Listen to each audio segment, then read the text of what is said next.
Magandang araw mga ka-sports writers. Sa video tutorial na ito, tuturuan ko kayo kung paano sumulat ng isang buong sports article. Ano nga ba yung mga bahagi ng isang sports article?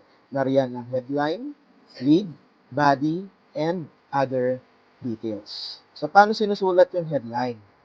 Kung ikaw ay isang sports writer at hindi mo alam kung paano sumulat ng isang headline, meron tayong sinusundan na basic formula. Ano nga ba yung basic formula?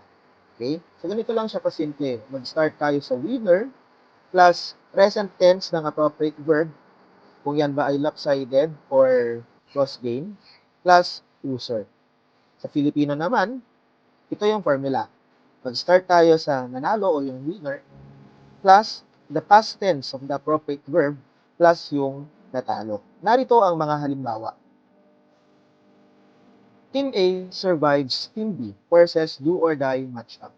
So kung mapapansin natin, Team A yung winner, survives ay yung appropriate verb, Team B ay yung loser. Okay? So yung versus do or die matchup, it gives other details such as the implication of the game. Bakit tayo gumamit ng word na survives? Ang ibig sabihin ng paggamit natin ng word na survives ay dikit yung laban. So ang laban na yan ay cross game. Kaya naman tayo ay gumamit ng word na survives. Sa ikalawang example naman natin, 2024 SEA Games, Team A is next past Team B, 100 to 99. Okay? So kung mapapansin natin, nilagay ko lang yung pangalan ng event, 2024 SEA Games, tapos nilagyan ko siya ng colon to indicate na itong balitang ito ay galing doon sa event na ito. Okay? So, mapapansin natin na diyan pa rin yung winner, Team A. Then is next pass, appropriate verb for a cross game. And then, loser. So, ano yung other details na dinagdag natin? Nagdagdag tayo ng score, which is 100 to 99.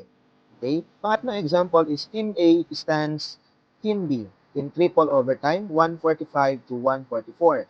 So, kung mapapansin natin, ang winner ay Team A, ang appropriate verb ay stands, ang loser ay Team B. Bakit tayo gumamit ng word na stands? Okay. So, gumagamit tayo ng verb na stands kapag yung nanalong team ay underdog dun sa larong yun. Halimbawa, yung Team A, puro sila talo.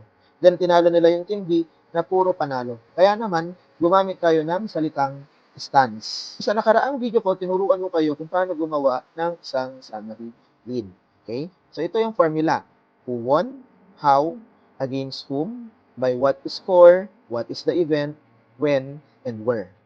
Para mas maintindihan natin yung formula na yon, at this point, gagamit tayo ng isang actual article na maaari natin gawing model. Itong article na ito ay mula sa librong The News Writing Formula ni Mr. Virgil Santos. Narito yung kanyang simulat. Rolando Navarrete returned from the brink of defeat and stopped South Korea's Choi Chung II in the 11th round to keep the world boxing junior lightweight crown last night at the Rizal Ballpark. So, kung makikita natin itong lead na itong lead ay maganda dahil una sa lahat, sinasagutan niya yung mga core questions. Another thing na nagpaganda dito ay yung phrase na return from the brink of defeat.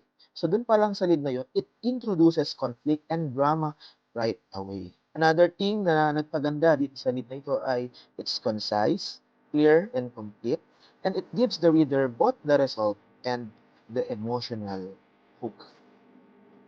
Ngayon naman, mag-proceed tayo sa body ng isang sports balita.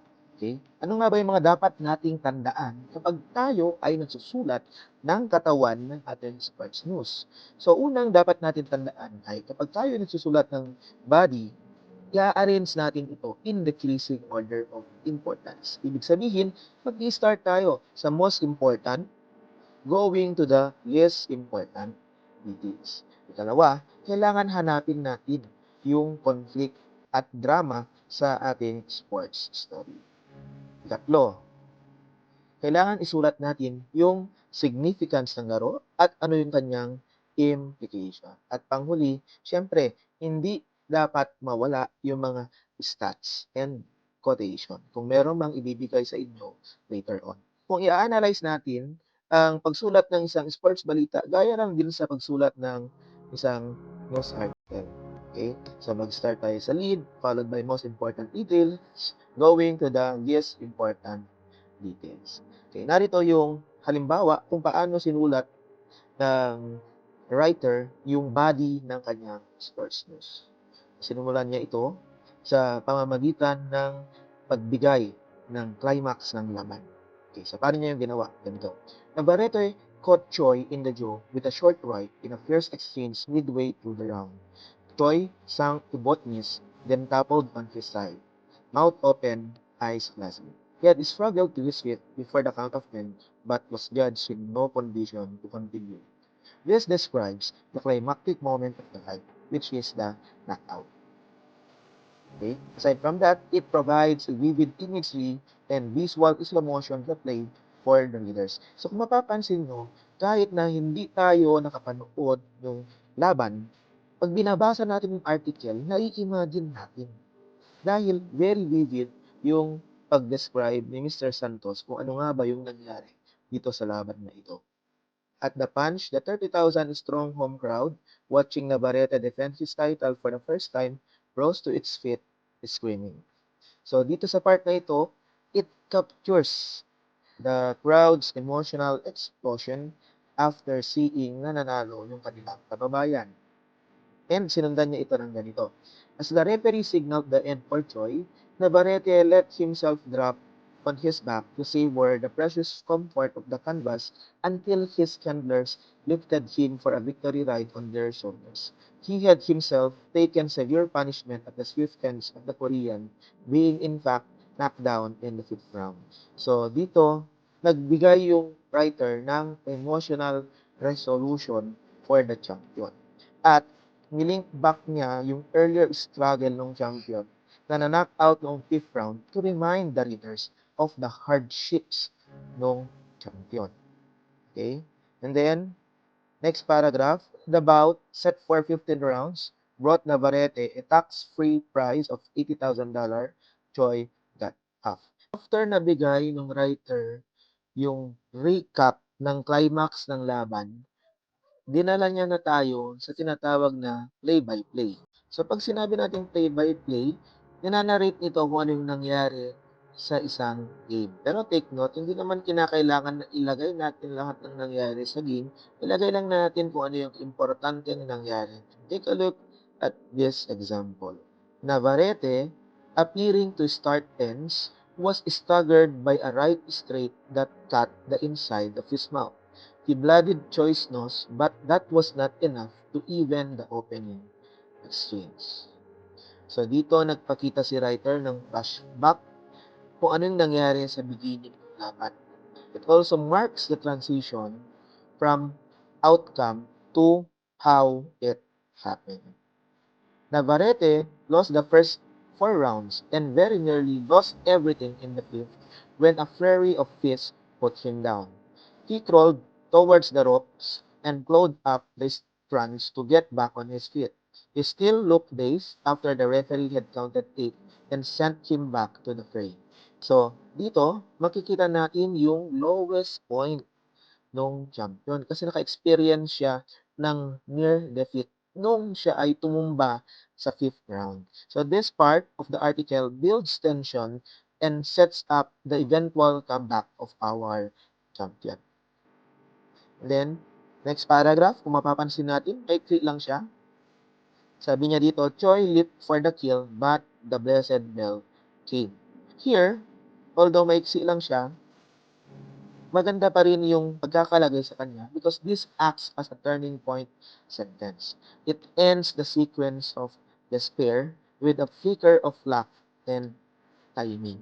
Okay? So, kapag tayo ay nagsusulat kasi ng isang sports article, hindi naman lahat na dapat mahaba. Dapat may variety tayo kasi nakakaganda rin yan sa ating sinusulat. Let's continue. Sinundan niya ito ng Navarrete coasted along in the 6th but came back strong in the 7th, breathing new life into the wilting hometown round. So itong round na ito, 6 and 7, it marked the recovery and resurgence of Navarrete. And it also connect his progress to the crowd's mood and symbolizing national hope. He took that round and the next two by exploiting a weakness he had discovered in Choi. He engaged the Korean at close quarters and pounded his body with lefts and right that made him wince and step away. So, ano yung ginawa ng writer dito? Nagpatuloy pa rin siya sa play-by-play, pero nagdagdag siya ng tactical adjustments. Sinasabi kung ano yung ginawa ni Navarrete para manalo sa laban. Then, sinundan niya ng ganito.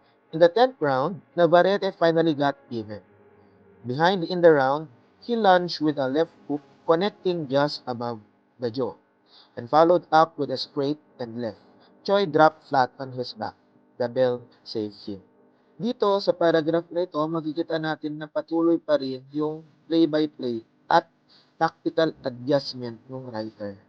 So, ano yung ginawa niya dito? Nagbigay siya ng pre-climax setup and builds anticipation by showing that knockout was coming. Kasi dito sa 10th round, makikita natin na bumagsak na si Choi. At ngayon naman, yung Bell ang nag-save kay Choi. At sinundan ng ganito. In the 11th round, he could not be saved. So, this gives the end of the game. So, kung makikita natin, in summary, kapag tayo ay susulat ng isang sports news, kinakailangan na unahin natin yung most important going to the least important event.